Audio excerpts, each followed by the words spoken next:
Persib Bandung kembali ke jalur kemenangan setelah mengalahkan Bayangkara Presisi Lampung FC dengan skor 2-0 di Stadion Gelora Bandung Lautan Api pada malam hari tadi. Ini membuat Persib Bandung akhirnya kembali ke jalur kemenangan setelah di laga tandang terakhir ke Maluku mereka kalah dari David da Silva dan juga kawan-kawan dengan skor yang sama yaitu 2-0. Pertandingan yang didominasi oleh Persib Bandung sepanjang 90 menit di mana Ramon Tanque yang sudah mencetak gol pertama di Super League ketika melawan Borneo FC ini kembali mencetak 2 gol langsung ke gawang Akil Safik yang menjaga gawang Bayangkara pada malam hari ini, di mana 2 gol tersebut 2 gol berkelas. Yang pertama terjadi di awal babak pertama, tadi Ramon mendapatkan umpan direct yang begitu akurat dari seorang Matikardi dari lini pertahanan yang memberikan umpan yang pas ke kaki seorang Ramon, dan Ramon tadi menunjukkan bagaimana skillnya dalam melindungi bola meskipun memang ada pressing ketat dari back Bayangkara FC, tapi tadi dengan kekuatan badannya Ramon bisa melakukan 1 kali kontrol dan juga 1 kali eksekusi yang membuat bola yang sebetulnya tidak begitu kencang tapi berhasil ditempatkan di pojok gawang dari Akil Safik. 1-0 Persib Bandung unggul sebelum tadi akhirnya Persib Bandung bisa mengamankan 3 poin di babak kedua kembali melalui gol dari Ramon Tanque. Berawal dari sebuah umpan crossing dari sisi kanan penyerangan dari Persib Bandung, bolanya sempat memantul dari back Bayangkara. Ramon sempat mencoba untuk bisa mengeksekusi bola tersebut, kembali memantul sebelum akhirnya bola bisa dikontrol oleh Tom Hai yang berada di sisi kiri penyerangan, memberikan umpan lambung yang cantik dan juga umpan-umpan yang memang menjadi umpan yang bisa dimaksimalkan oleh Ramon Tanque. Sundulannya begitu kuat, begitu keras, akhirnya membuat Persib Bandung memastikan 3 poin tidak keluar dari kandang. Tidak hanya kualitas bola-bola atas yang memang menjadi kelebihan dari seorang Ramon Tanque, tapi gue mau meng-highlight bagaimana penempatan posisi dari seorang Ramon ini begitu baik, karena tidak hanya gol itu saja, tapi tadi ada beberapa kali peluang Ramon diberikan umpan-umpan atas yang akurat. Ramon bisa mencari posisi yang tidak terkawal oleh para back Bayangkara FC, tapi sayang tadi hanya bisa mencetak 2 gol. Tapi melihat progresnya sangat luar biasa, ini brace pertama seorang Ramon yang sempat dikritik karena 15 pertandingan tidak mencetak gol. Memang secara komposisi pemain ada sejumlah rotasi yang dilakukan oleh Bojan Hodak karena ada pemain yang cedera akibat akumulasi dan juga cedera. Teja Paku Alam kembali dimainkan, Adam Fisbeck kembali belum mendapatkan kesempatan dari Bojan Hodak untuk bisa menjaga gawang dari Persib Bandung, sehingga Teja Paku Alam ini bermain sebagai starting 11, sementara di posisi kanan Kakang Rudianto yang baru kembali dari Timnas U23 kembali ke posisinya bermain 90 menit. Sementara Barba dan juga Matikardi diduetkan, dan juga ini spesial karena merupakan pertandingan seorang Federico Barba sebagai kapten tim dari Persib Bandung. Di sisi kiri yang biasa diisi oleh Eliano, untuk malam hari ini diisi oleh seorang Dewangga yang bermain sangat konsisten sepanjang permainan sebelum diganti di akhir babak kedua. Sementara di tengah yang seharusnya bisa diisi oleh Marklock dan juga Putros, tapi karena keduanya ini harus absen akibat cedera dan juga akumulasi, sehingga tadi secara mengejutkan seorang Eliano Reinders dimainkan double pivot bersama dengan seorang Lucho. Dan tadi sebetulnya Eliano meskipun secara di atas kertas bermain sebagai gelandang bertahan, tapi memiliki daya jelajah yang luar biasa, memiliki kecepatan yang luar biasa, bagaimana dia membantu ofensif, bermain sangat cair, saling bergantian dengan Lucho. Ketika Lucho bermain sebagai posisi nomor 6, artinya Eliano yang maju sebagai gelandang serang, dan juga tadi sempat beberapa kali mendapatkan ataupun overlap membantu penyerangan baik itu di sisi flank kanan maupun flank kiri. Jadi tadi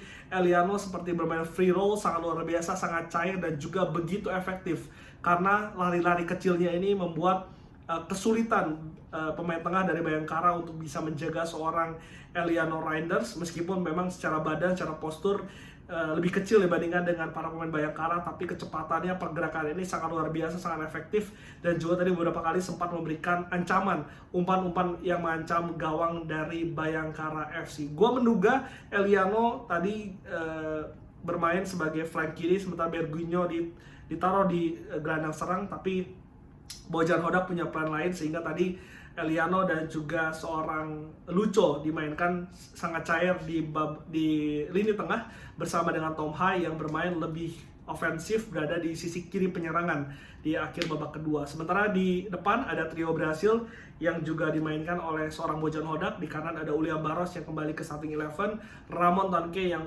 mencetak brace, ini dimainkan dari babak pertama, sementara Berguinho yang mendapatkan kritik dari banyak orang bermain di flank kiri. Meskipun memang dikritik, tapi gue lihat memang pergerakan dari Berguinho sangat luar biasa. Dia sangat mudah sekali melewati orang, bagaimana pergerakan individualnya sangat luar biasa. Tapi sayang memang penyelesaian akhirnya baik itu shooting maupun umpannya ini belum begitu akurat. Jadi itu yang menjadi catatan untuk seorang Berguinho, karena sebetulnya peluang dari trio Brasil ini sangat banyak. Tadi gue catat ada sekitar 8 sampai dengan 9 peluang emas, tapi sayang hanya ada 2 gol yang dicetak di sepanjang permainan. Karena sebetulnya Persib Bandung sejak menit pertama sudah bermain sangat dominan, kedua tim bermain high press sepanjang 15 menit awal. Persib Bandung bisa menguasai pertandingan di menit 15 sampai dengan menit 30 sampai dengan 35 setelah gol pertama tercipta, sehingga Persib Bandung tadi di akhir-akhir babak kedua sempat bermain lebih pasif, lebih defend to counter. Bayangkara sebetulnya mencoba untuk membongkar pertahanan dari Persib Bandung, tapi sangat kesulitan. Mereka mencoba bola-bola pendek kaki ke kaki, tapi tidak bisa membongkar pertahanan dari Persib Bandung, sehingga tadi ada beberapa peluang yang masih off target. Ada tendangan dari Firsa Andika dan juga dari Sadat dari luar kotak penalti, tapi belum bisa mengancam gawang dari Teja Pakualam. Selain juga kalau nggak salah ada satu crossing yang cukup berbahaya, tapi untungnya masih ada seorang Kakang Rudianto yang bisa mengintercept bola crossing tersebut yang sudah ditunggu oleh flank kiri dari Bayangkara FC. Sehingga ini membuktikan omongan dari Bojan Hodak, analisa dari Bojan Hodak di awal pertandingan pada saat konferensi pers yang mengatakan meskipun Bayangkara memiliki pertahanan yang baik, tapi secara ofensif mereka tidak begitu baik, dan terbukti di awal pertama tidak ada skema permainan yang jelas secara ofensif, tidak bisa mengancam gawang dari Persib Bandung. Dan juga secara defensif pada malam hari ini meskipun kebobolan 2 gol, tapi banyak sekali celah maupun ruang yang terbuka menganga dari pertahanan Bayangkara FC. Meskipun memang saat ini Bayangkara masih menjadi satu dari 3 tim dengan kebobolan paling sedikit di BRI Super League bersama dengan Borneo FC dan juga Persib Bandung, tapi memang tidak terlihat pada malam hari ini pertahanan mereka begitu rapat. Karena sebetulnya yang bermain sangat baik adalah seorang Akil Safik, ini ex pemain ataupun kiper dari Persib Bandung yang saat ini bermain sebagai kiper utama di Bayangkara FC. Gua catat tadi di babak pertama ada 6 peluang yang bisa di-save oleh seorang Akil Safik, di mana 4 di antaranya adalah peluang dari Ramon Tanque. Ini membuktikan kualitas dari seorang Akil tadi, bagaimana refleksnya, bagaimana penempatan posisinya, ini bisa mematahkan serangan-serangan yang secara bertubi-tubi dilakukan oleh Persib Bandung. Dan ini juga catatan untuk Persib Bandung, karena gue sempat bilang di konten gue maupun di Liputan Sport bahwa Persib Bandung meskipun memang bermain baik, tapi sering sekali membuang-buang peluang. Terjadi pada hari ini banyak sekali peluang-peluang dari Persib Bandung yang terbuang, khususnya dari seorang Ramon Tanque. Meskipun memang layak menjadi man of the match dengan 2 golnya, tapi catatannya bagaimana dia kurang klinis di depan gawang, dan itu berbahaya ketika bermain dengan tim-tim yang memiliki pertahanan rapat, pertahanan ketat seperti Malut pada pekan lalu. Hanya ada 1-2 peluang yang harusnya bisa dijadikan menjadi gol, tapi karena keseringan buang-buang peluang ini bisa menjadi masalah dan juga bisa menjadi bumerang untuk Persib Bandung. Jadi ini catatan yang juga harus diselesaikan oleh tim kepelatihan dari Persib Bandung. Sementara di babak kedua sebetulnya Persib Bandung masih terus menekan. Ramon kembali mendapatkan peluang, selain 4 peluang emas di babak pertama ada 2 peluang dari diving header, sekali dari corner, dan juga ada 1 peluang dari header juga yang bisa ditahan oleh seorang Akil Safik, sehingga total Ramon memiliki 7 peluang emas di di sepanjang pertandingan sebelum diganti oleh Andrew Yung. Dan babak kedua sebetulnya secara ofensif Persib agak sedikit menurun di 70 menit ke atas. Hanya terlihat dari Dewangga bermain lebih ofensif.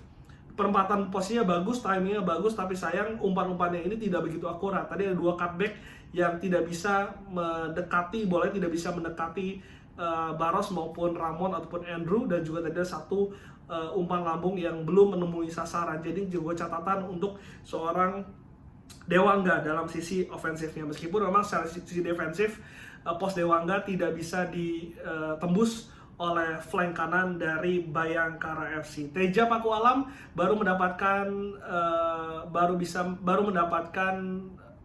ancaman di akhir-akhir babak kedua setelah tadi ada satu blunder, ada bola atas yang gagal diantisipasi dengan baik oleh Teja Pakualam. Bolanya jatuh ke kaki pemain dari Bayangkara FC, tapi recovery dari seorang Teja sangat baik, bisa menahan, bisa memblok shoot dari Bayangkara, dan juga tadi menghasilkan corner, dan corner tersebut melahirkan peluang dari Muhammad Ferrari, di mana ada satu sundulan akurat dari tiang kedua, ditempatkan bolanya ke pojok gawang dari Teja Pakualam, tapi masih bisa ditahan dan juga ditepis oleh seorang Teja. Selain itu juga ada peluang dari Spaso di akhir pertandingan, tapi sayang sundulannya ini harus melebar ke gawang Teja Pakualam, sehingga akhirnya pertandingan selesai dengan skor 2-0. Ramon menurut gue layak untuk bisa diberikan man of the match.